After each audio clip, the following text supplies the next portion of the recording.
په یو ښکلي کلي کې یو نیکه نجلۍ اوسېدله چې نوم یې فاطمه وه. فاطمه ډېره مؤدبه وه. تل به یې لمونځ کاوه او د مور سره به یې په کارونو کې کومک کاوه. یو ورځ ماښام مهال فاطمې تازه اودس وکړ او د آینې مخې ته ودرېده چې خپل ویښتان زمنج کړي. هغې خپل ټیکري پورني له سره لرې کړ چې ویښتان په اسانۍ جوړ کړي. ناڅاپه د کوټې کړکۍ په زور بنده شوه. هوا تیزه شوه او په کوټې کې داسې توره تیاره خپره شوه چې د فاطمې زړه درزار پیل کړ. هغې په آینه کې خپل مخ ته کتل، خو د هغې تر شا یو تور سیوی ولاړه وه، یو توري لوګی چې ورورو د هغې د خلاصو ویښتانو خواته نږدې کېدو.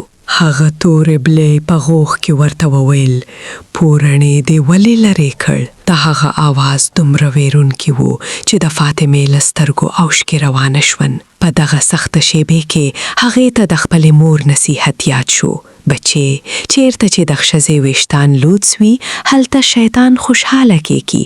تل خپل سر پټ ساته. فاطمې پریږدېدلې خو په پوره همت سره وویل، اعوذ بالله من الشیطان الرجیم.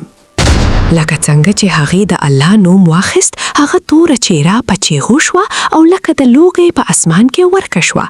کوټه بیرته روښانه شوه او هر څه آرام شروع.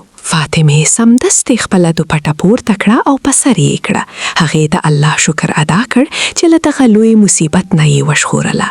مور یې کوټې ته راغی او وویل، بچې، حجاب یوازې یوه ټوټه نه ده، دا ستا د عزت، حفاظت او د ایمان کلکه کلا ده.